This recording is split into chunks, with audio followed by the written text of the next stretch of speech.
Muy bien, estamos nuevamente con el psicólogo don Juan del Amor Moya en este último bloque de nuestro programa de hoy.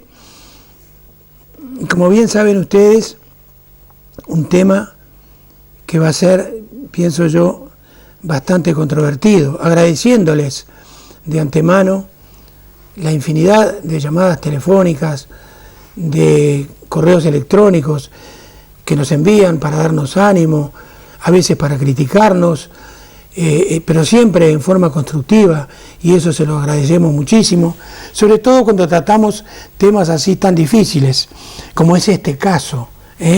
No llevarás a cabo experimentos sobre seres humanos, incluidos embriones, uno de los 7 pecados sociales. Entonces, Juan, buenas noches. Hola, buenas noches. ¿Cuándo entonces nosotros podemos decir que hay una manipulación genética y qué tipos de manipulaciones existen? Bueno, pues manipulación genética, como estuvimos hablando la semana pasada, pues es cuando, como la misma palabra indica, se manipula lo que es el código genético, sea manipular porque interviene en las manos o a través de las técnicas, en cualquier momento de su evolución. Es decir, desde que prácticamente se unen un espermatozoide y un óvulo, a partir de ahí, pues son procesos vitales que van encadenados hasta que llega el ser humano, hasta que se nace. Bueno, pues en cualquier momento que se interviene, alterando esa cadena natural de acontecimientos vitales, pues se ya habla de manipulación. En cualquier momento que se altere, pues ya hablamos de manipulación, es decir, sea manual o sea a través de la técnica. Ahora, Juan, ¿existe en realidad un mapa genético? Sí, bueno, son cuestiones, Milton, yo no es que las tuviera muy olvidadas, pero lógicamente cuando yo estudié, después ha avanzado bastante la ciencia, ¿no? Y menos mal que avance de alguna manera. Al decirte esto, yo creo que también nos vamos posicionando en el sentido de que, bueno, yo por lo menos estoy de acuerdo siempre y cuando se respete la dignidad humana de que la ciencia avance, no puede ser tampoco de otra manera. Entonces sí que hay algunas cuestiones conceptuales, si te parece, antes de llegar al mapa genético, que yo creo que deberíamos de saber o de poner sobre la mesa. Yo me he apuntado algunas cuestiones que merece la pena compartirles.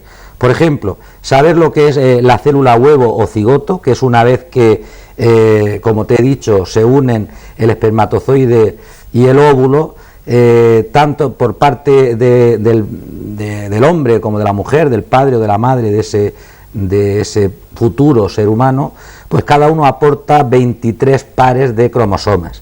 En total son 46 cromosomas. Bueno, estos cromosomas son como el depósito de toda la información que se necesita, una información química, en donde de alguna manera ahí está todo lo que va a ser el futuro de ese ser. Bueno, ahí esto se transporta en unas macrocélulas, que yo creo que nos vamos a acordar del nombre, que es el ácido desoxirribonucleico, que es el ADN, ¿verdad? El ADN. Después tenemos lo que son los genes. ¿Qué es un gen? Pues un gen es una unidad de información hereditaria, es decir, lo que se va transmitiendo a través de lo que es la genética, ¿no? Se va transmitiendo de padres a hijos y así sucesivamente. Bueno, pues estos cromosomas que hemos hablado están situados en el núcleo de la célula.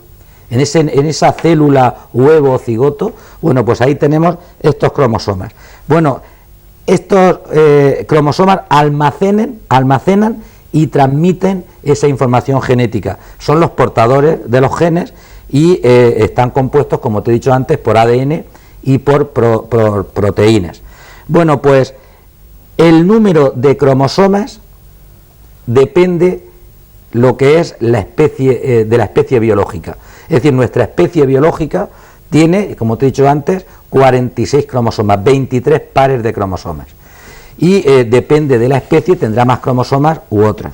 Y ahí llegamos a lo que es el genotipo, que es la constitución genética de un individuo, y el fenotipo, que es el aspecto de ese genotipo. Para entendernos, lo que es el fenotipo sería pues el color de ojos que tiene una persona, el color de piel, el color del pelo, el más alto, más bajo, es decir, el genotipo es el aspecto del genotipo. Bueno, ahí también luego podemos hablar a través, a lo largo de la conversación, dónde están las mayores pegas que yo puedo poner o que puede poner otro tipo de personas, o de que esa alteración del genotipo o del fenotipo, porque estaríamos ya buscando, pues qué te voy a decir yo, pues el individuo perfecto, ¿no? Yo quiero un hijo, ¿verdad?, de esta manera, de altura, con los ojos azules y tal, estaría alterando el fenotipo. Y me has preguntado lo que es el mapa genético. Pues mira, el mapa genético, hubo un borrador de mapa genético por el año, creo que fue el 1999. Voy, si te parece, que lo busque, porque son muchas ese mapa genético fue un borrador, es como si dijéramos el mapa genético humano, ¿eh? Esto es toda la información del conjunto de genes que tiene una persona. Es decir, si el científico controla esta información, puede saber perfectamente en ese mapa genético si ese ser humano que va a ser está predispuesto a tener algún tipo de enfermedad, repito, genética. Es decir, si va a padecer de Alzheimer, si va a padecer por ejemplo, de diabetes, si va a padecer de Parkinson, si va a tener algún problema, por ejemplo, de cáncer. Es decir, enfermedades que se heredan, en ese mapa genético se puede ver. Y ya por curiosidad, el mapa genético he encontrado, es que es como cuando está escrito, como si fueran unas 150 guías de teléfonos con 1600 y pico páginas cada guía. Se necesitarían, para leerlo en voz alta, 9 años leyéndolo en voz alta. Ese sería el mapa genético de una persona, de un ser humano. Es decir, sabemos a través de ese mapa genético perfectamente cómo va equipado ese ser humano a nivel genético. Eso es el mapa genético de una persona. Ahora, Juan, y el televidente tiene que recordar que estamos hablando desde el punto de vista de la Iglesia, lo que la Iglesia nos dice, que no debemos manipular, no debemos hacer manipulaciones genéticas, sobre todo nos indica en embriones. Pero Juan, aquí, y esto digamos que puede ser lo más controvertido de todo, por lo menos en mi concepto, ¿en qué momento, cuándo se puede decir que ya un embrión es persona? Bueno, mira, dice, estaba hablando, yo no sé si es que, o yo no te he entendido bien, dice, estaba hablando desde el punto de vista de la Iglesia, yo no. Es decir, la Iglesia... No, me has entendido mal. Sí, claro. Sí.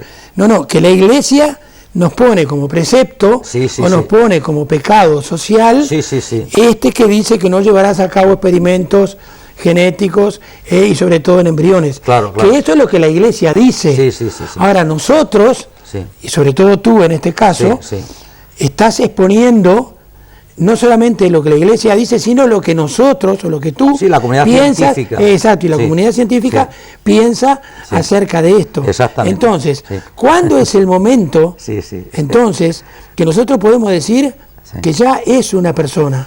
Bueno, nosotros, en ese sentido, yo voy a exponer un poco por encima, porque te repito, yo no soy científico, ni biólogo, pero bueno, son conceptos que cualquiera podemos manejar.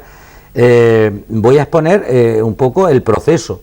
Luego, decantarse concretamente cuando se es persona humana, en fin, que parece una broma, ¿no?, porque es una tautología, persona y además humana. Pero bueno, para entendernos en plan coloquial, pues eso, claro, que lo digan las distintas instituciones, y sobre todo, luego, lo que es importante es lo que piensa cada Estado en sus leyes, cómo lo manifiesta. Y hay que entender que lo que se refleja en las leyes son los valores sociales de esa sociedad, aunque me repita, ¿no? Es decir, hay una sociedad, se da unos valores a través de unas leyes, Y esas leyes las organiza un poder legislativo, que es la sociedad, la que dice, oye, pues tú y tú. Es decir, que eso es lo más grande, ¿no? La Iglesia u otra institución son corpúsculos de la sociedad, pero realmente quien abarca toda la diversidad social no es la Iglesia, es los estados, son los estados, ¿verdad? ¿Y cómo está entonces la situación legal a nivel europeo? Sí, lo podemos ver. Mira, me has preguntado lo de los embriones. Vamos a ver, hay una fase que es la que hemos dicho antes, que es cuando se forma el cigoto, ¿no? El huevo, que es cuando se juntan 23 cromosomas paternos y 23 cromosomas maternos. Eso es una fase que dura unos, hay quien le llama preembrión, dura unos 14 días aproximadamente. Se está formando y ya en esa fase se puede decir que ese futuro individuo tiene lo que es un genotipo único e irrepetible. Ya desde ahí es, para entendernos, es como si dijéramos esa semilla en donde realmente ya va genéticamente codificado hasta la altura que va a tener el árbol. Otra cuestión distinta, si estamos hablando de semillas, ¿no? Cómo va a producir los frutos, cómo van a ser de grandes, cómo van a ser las hojas. Cosa distinta es que el que vaya ahí en ese código especificado, luego lo que son los factores ambientales, se lo permitan o no se lo permitan. Son cosas distintas. Es decir, que no estamos hablando de magia. Es decir, eso está ahí en ese código y luego los factores ambientales influyen. Luego, por ejemplo, cuando hablemos de la clonación, dirá, oye, ¿son seres idénticos? Sí, en el inicio. Pero una vez, igual que pasa con los gemelos, con las personas, son univitelinos, son gemelos, pero luego los factores ambientales hace que cada gemelo tenga su independencia, ¿no? Bueno, pues en esos 14 días, en ese huevo o cigoto, ya tenemos un genotipo único e irrepetible. A partir de ahí, luego viene otra segunda fase, que es cuando ese huevo cigoto se instaura en lo que es el cuello uterino, en esa mucosa uterina. Ahí tenemos que son unos 3 meses, hasta los 3 meses no se instala y se afianza ahí. Eso ya es la fase de embrión, dicen algunos científicos. Hay que tener en cuenta que creo que a la octava semana ya hay actividad eléctrica en el cerebro, es decir, ya tiene un sistema nervioso con una actividad eléctrica, ¿verdad? A la octava semana. Y luego a partir de los 3 meses, ya hasta lo que es el último periodo de los 3 meses, me refiero de la última menstruación, a partir de los 3 meses hasta el nacimiento, pues es el periodo fetal de ese individuo. Entonces, ¿cuándo se es persona humana? Pues depende a quien uno eche mano. La fuente científica o moral que uno lea, pues es ser humano o no. Mira, lo que es, hay un biólogo, normalmente dicen que la concentración de procesos vitales determinados por ese código genético fue ya constituido en el neonato en el mismo proceso de la fecundación. Y lo que es la teoría de la singamia te dice, que es la que la Iglesia, porque estamos partiendo de ahí, abraza, es desde el mismo momento de la fecundación. O sea, desde ese mismo momento la Iglesia y esta teoría de la singamia entiende que se es ya persona humana.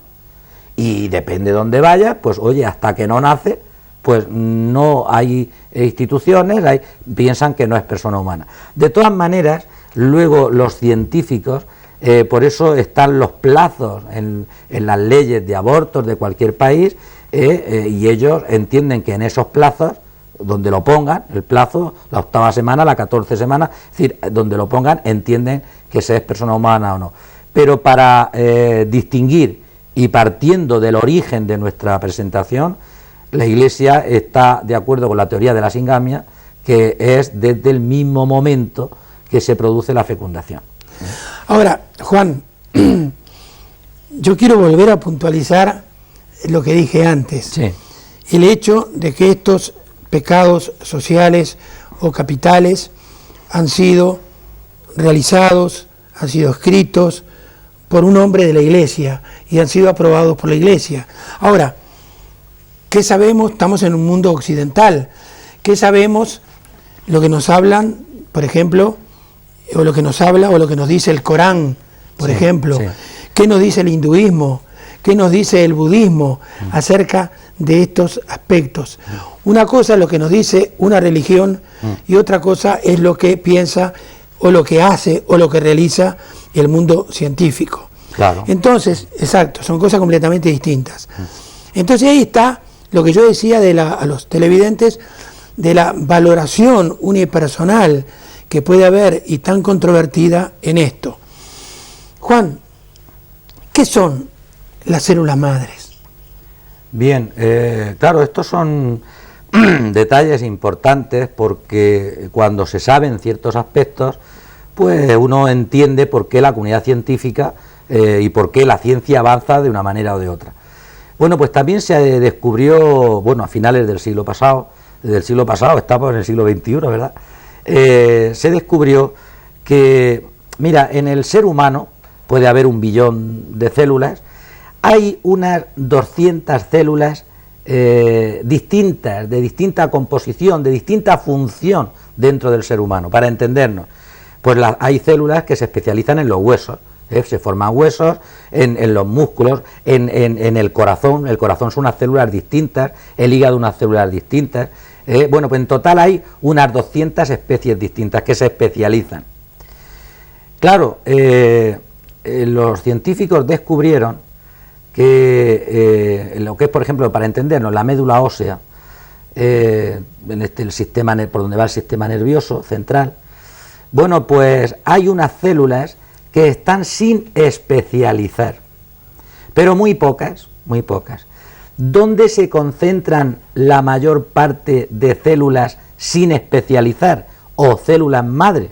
Es decir, que esa célula que está sin especializar se puede especializar en cualquier tipo de esas 200 tipos distintos que tenemos en el ser humano.